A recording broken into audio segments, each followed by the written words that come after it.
todos. Bienvenido a nuestra videoclase preparada para el día de hoy, la cual está fundamentada en desarrollar los aspectos metodológicos del proyecto de investigación. Esta videoclase tiene como objetivo que ustedes logren diferenciar los enfoques de investigación, cualitativo, cuantitativo y mixto, conocer el diseño y el alcance de la investigación según el enfoque que ustedes hayan seleccionado, además de despejar dudas e inquietudes frente a la actividad. Entonces iniciamos nuestra clase con la introducción, que es la siguiente. En el marco de la construcción de informes de investigación es necesario ser consecutivos con los pasos que garantizan el éxito del proceso. Uno de estos pasos es la elaboración del marco metodológico, que al igual que el planteamiento del problema y el marco teórico, conforman las bases de la investigación y su relevancia e importancia dentro del proyecto son bastante altas. ¿Qué es el marco teórico? ¿En qué consiste? El marco teórico engloba y justifica los aspectos operacionales, técnicos y procedimentales que se llevarán a cabo durante el proceso de investigación. Este está comprendido por el enfoque de la investigación, el diseño de la investigación, el alcance, la población y la muestra, las técnicas y los instrumentos de recolección de datos y la validez y confiabilidad de los mismos. Toda investigación debe adoptar un enfoque, eso hay que tenerlo claro. Hay que definir cuál es el tipo de investigación que vamos a realizar, qué es la forma de representar objetivamente ese nuevo conocimiento. El enfoque se establece por la necesidad de relacionar la forma de trabajar con la información recopilada para la investigación y en especial con la manera de plantear el problema, elegir los métodos de investigación, diseñar los instrumentos y las técnicas de recolección de datos, analizar la información e interpretar los hechos que darán como resultado nuestras conclusiones. ¿Cuáles son los enfoques de investigación que actualmente existen? Tenemos el enfoque cualitativo, el enfoque cuantitativo y el enfoque mixto. El enfoque cualitativo se fundamenta más que todo en estudios descriptivos, interpretativos e inductivos. Se utiliza para analizar una realidad social al amparo de un enfoque bastante subjetivo, reflexivo, con el propósito de explorar, entender, describir e interpretar el comportamiento de la realidad en estudio, no necesariamente para comprobarla, ¿sí? Es más dar a conocer una situación específica bajo también un enfoque, como les decía, muy personal, pero no busca cambiar la realidad. Tenemos el enfoque cuantitativo. Este enfoque es bastante objetivo, ¿sí? Es un enfoque de una realidad externa que se pretende describir, explicar y predecir en cuanto a la causalidad de sus hechos y fenómenos. Para esto se requiere un método formal en el que la recolección de datos se da a través de métodos o herramientas de tipo numérico, estandarizado y cuantificable de manera estadística. La investigación cuantitativa nos exige ser un poco más preciso y esto lo logramos a través, en este punto es neurálgico, los instrumentos que se diseñen para obtener la información. Tenemos por último el enfoque mixto, ¿sí? Que utiliza las técnicas de cada uno de los anteriores enfoques para complementarse. Ahora, ella lo usa por separado. Puede que al iniciar el proyecto inicie con un enfoque cualitativo y luego con uno cuantitativo o viceversa. Digamos que en la medida que se va desarrollando el proceso, se va dejando claro en qué momento es valiosa una y cómo la otra pasa a ser una parte que complementa. En este tipo de investigación se utilizan diversas técnicas e instrumentos con escalas de medición numérica, donde se obtienen rasgos de valores de la respuesta, se observan las tendencias obtenidas, la frecuencia, se hacen histogramas, se formulan hipótesis que luego se corroborarán. Se integran ambas concepciones con el propósito de obtener resultados de una forma superior. Digamos que no necesariamente tenemos que definirnos por un proyecto cualitativo o cuantitativo, si podemos complementarlo y lo que busca este tercer enfoque, el enfoque mixto, es precisamente eso. Con las falencias que tenga una, pues fortalecerlo con la implementación del otro enfoque. ¿Cuáles son las características del enfoque cualitativo?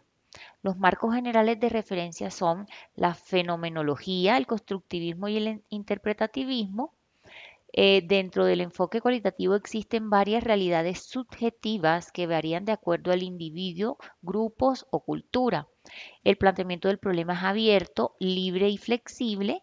La población y la muestra tienden a ser pequeñas, incluso puede llegar a conformarse por un solo individuo. La recolección de los datos está orientada a proveer de un mayor entendimiento de los significados y la experiencia de las personas. Los participantes son fuentes internas de datos y los resultados normalmente se muestran en formas de narraciones, fragmentos de texto, videos, audios, diagramas, entre otros. Por otra parte, las características del enfoque cuantitativo son las siguientes. Los marcos generales de referencia están dados por el positivismo, neopositivismo y pospositivismo. Existe una realidad objetiva única y el mundo es concebido como externo al investigador. El planteamiento del problema es acotado, delimitado y poco flexible. La población y la muestra en este caso tienden a ser numerosas, ya que pretende generalizar los resultados del estudio. La recolección de los datos se basa en instrumentos estandarizados. Los participantes son fuentes externas de datos y los resultados normalmente son publicados a través de tablas, gráficos estadísticos y diagramas que apoyan o respaldan la investigación. En el enfoque mixto, la meta de la investigación no es reemplazar ni la investigación cuantitativa ni la cualitativa, sino, como les decía, utilizar las fortalezas de ambos enfoques, combinarlos, tratando de minimizar las debilidades potenciales de cada uno. El enfoque mixto rechaza el dualismo que se establece entre lo cualitativo o hechos de apoyo y lo cuantitativo o metodologías subjetivas cuyo valor se basa solo en la exclusividad de uno u otro. Son la integración sistemática de métodos cuantitativos y cualitativos en un solo estudio con el fin de obtener una fotografía más completa del fenómeno estudiado.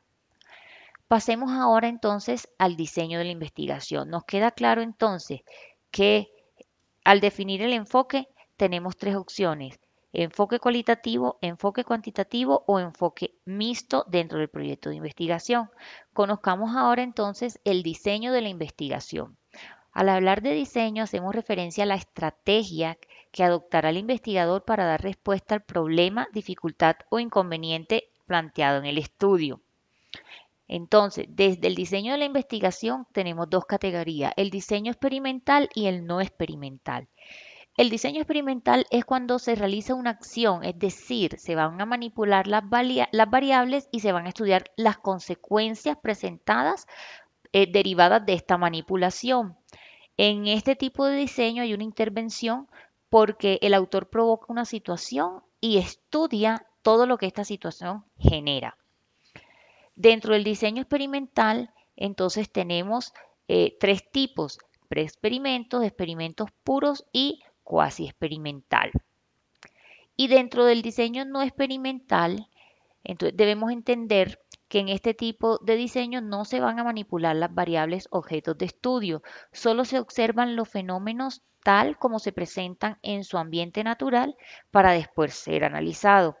Desde este diseño tenemos dos tipos: el transaccional, ¿sí?, que es el estudio que se realiza en un tiempo específico, en un momento determinado, o el longitudinal, que es el estudio que se realiza a través del tiempo para conocer el comportamiento de las variables establecidas.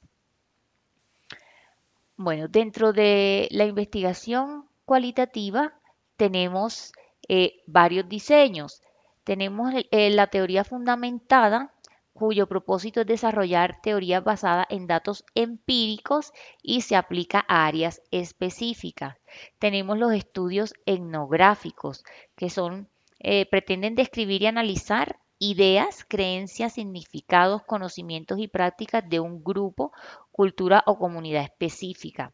Puede ser muy amplio, abarcar la historia, geografía y su sistema socioeconómico, educativo, político y cultural o un sistema social. Digamos que cuando hablamos de etnografía es el estudio de una población con características similares. Al decir que tenemos un estudio de tipo narrativo, decimos que el investigador recolecta datos sobre las historias de vida y experiencias de ciertas personas para, como su palabra lo dice, su nombre lo dice, describirlas y analizarlas. Tenemos el tipo de investigación cualitativa que es investigación-acción. La finalidad de esta es resolver problemas cotidianos e inmediatos. Se centra en aportar información que guíe la toma de decisiones para programas, procesos y reformas estructurales.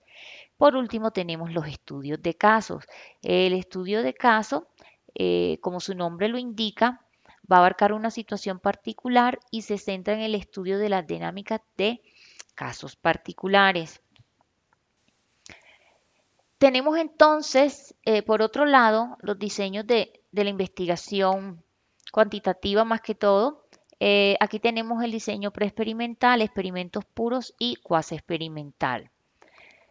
En el diseño preexperimental, digamos que se caracteriza porque es un diseño de un solo grupo cuyo grado de control es mínimo. Generalmente es útil como primer acercamiento al problema de investigación y no es posible establecer causalidad con certeza ni se controlan las fuentes de invalidación interna. Al realizar experimentos puros, se deben reunir dos requisitos, para lograr el control y la validez interna. El primero es los grupos de comparación, la manipulación de la variable independiente. Y el segundo es la equivalencia de los grupos. Estos diseños llegan a incluir una o más variables independientes y una o más dependientes. Suele utilizar prepruebas y pospruebas para analizar la evolución de los grupos antes y después del tratamiento experimental. No todos los diseños experimentales puros utilizan preprueba, aunque la postprueba sí es necesaria para determinar los efectos de las condiciones experimentales. Entonces, en este caso podemos decir, eh, siempre es necesario para un experimento puro tener un grupo de control. Entonces yo puedo tener más de un grupo al implementar o a realizar mi manipulación de la variable, yo voy a ver cómo responde ese grupo experimental respecto a ese grupo de control que va a permanecer en condiciones invariables durante el desarrollo del proceso. Por último, tenemos el diseño cuasi experimental. Aquí las variables se manipulan deliberadamente, al menos que una variable independiente, para observar su efecto sobre una o más variable dependiente. Difiere de los experimentos puros en el grado de seguridad que pueda tener sobre la equivalencia inicial de los grupos. Y los grupos ya están conformados antes del experimento, son grupos intactos. La razón por la que surgen y la manera como se integraron es independiente al experimento a realizar. Quiero que tengan claro una cosa. Dentro de un proyecto de investigación se pueden incluir uno o más diseños de distintos tipos. Entonces hablamos de diseños múltiples, ¿sí? Les voy a mostrar un ejemplo. Aquí tenemos un ejemplo de una investigación. Entonces dice, el diseño con el cual se abordó este proceso es no experimental. De tal manera, la investigación se centró en analizar el nivel o estado de diversas variables en un momento dado o bien la relación entre un conjunto de variables en un punto en el tiempo. En este caso, bajo un enfoque no experimental, transversal o transeccional, se realizó la toma única de datos por medio de un instrumento de acopio de información, que en este caso se llama el INCOP, basado en factores claves y de gran relevancia en el diagnóstico del clima organizacional en la institución de educación superior objeto de estudio. ¿Sí? Entonces, como lo ven, podemos categorizar nuestra investigación teniendo múltiples diseños. Pasemos ahora al alcance de la investigación. Entonces, desde el alcance de la investigación tenemos cuatro opciones. Podemos llevar a cabo un estudio exploratorio, que es la información general respecto a un fenómeno o problema poco conocido, incluyendo la identificación de posibles variables a estudiar en un futuro. Tenemos la opción de un estudio descriptivo, que brinda información detallada respecto a un fenómeno o problema para describir sus dimensiones, sus variables con precisión. Tenemos el estudio correlacional, que proporciona información respecto a la relación actual entre dos o más variables que permita predecir su comportamiento futuro. Y por último, el estudio explicativo, que nos muestra causas de los eventos, sucesos o fenómenos estudiados, explicando la condición en la que se manifiesta. Aquí tenemos una tabla con los diferentes alcances de la investigación, que les va a servir para que lo tengan más claro y para definirlo dentro de su proyecto, ¿sí? Entonces, pues no vamos a entrar a leerla porque es bastante amplia, pero sé que como herramienta de apoyo les va a funcionar muy bien. ¿Cómo saber cuál es el alcance apropiado de nuestra investigación? Como lo indica Fernández y Batista en su libro Metodología de la Investigación, la respuesta a esta pregunta está dada mediante dos factores a tener en cuenta. El primero es el estado de conocimiento sobre el problema de investigación, ¿sí? ¿Qué tanto el investigador conoce la problemática? Y la segunda es la perspectiva que se le pretenda dar al estudio. Entonces, digamos que hay que ser muy cuidadosos teniendo en cuenta estos dos criterios para definir el alcance. Pasemos entonces a la población y la muestra. ¿Qué se entiende por población? La población es el conjunto total de individuos, objetos o medidas que poseen algunas características comunes observables en un lugar y en un momento determinado. Por otro lado, la muestra es un subconjunto fielmente representativo de esa población. Hay diferentes tipos de muestreo. El tipo de muestra que se seleccione dependerá de la calidad y cuán representativo se quiera que sea el estudio de la población. ¿Cuáles son esos tipos de muestras o las características de la muestra que nosotros podemos seleccionar? Tenemos las muestras de tipo aleatorio. Este caso se da cuando la muestra se selecciona al azar y cada miembro tiene igual oportunidad de ser incluido en el estudio. En este caso, teniendo en cuenta que hemos seleccionado una población que comparte características, simplemente determinamos con base en el número total de la población, determinamos cuál sería una muestra, un número de personas representativas como muestra del estudio, ¿sí? Que dé fe de que los resultados van a ser válidos. Por otro lado, tenemos el tipo de muestra estratificada. Esto se da cuando se subdividen estratos o subgrupos según las variables o características que se pretenden investigar. Cada estrato debe corresponder proporcionalmente a la población, ¿sí? Entonces aquí ya se va a categorizar la población y tenemos que tomar, valga la redundancia, una muestra o un número de personas representativo dentro de cada subgrupo. Por último, tenemos una muestra sistemática, que es cuando se establece un patrón o criterio a seleccionar dentro de la muestra. Por ejemplo, se entrevistará a una familia por cada 10 que se detecten, ¿sí? Entonces, ese es el criterio de selección y se sistematiza la muestra. Bueno, chicos, espero que esta información que les he brindado el día de hoy sea de muchísima ayuda. Aquí tienen mis datos de contacto. Cualquier inquietud o inconveniente se pueden comunicar conmigo a través de la bandeja de entrada de la plataforma. Y si necesitan hablar conmigo personalmente, entonces me pueden llamar al teléfono de la universidad o establecemos un encuentro vía Skype. Aquí les voy a dejar un cuadrito donde se referencian algunos autores que les van a ayudar a tener en cuenta o ampliar la información respecto al diseño metodológico de su proyecto de investigación. Muchísimas gracias. Un placer estar nuevamente con ustedes. Quedo atenta a cualquier duda o inquietud de su parte y que tengan un feliz fin de semana. Hasta luego.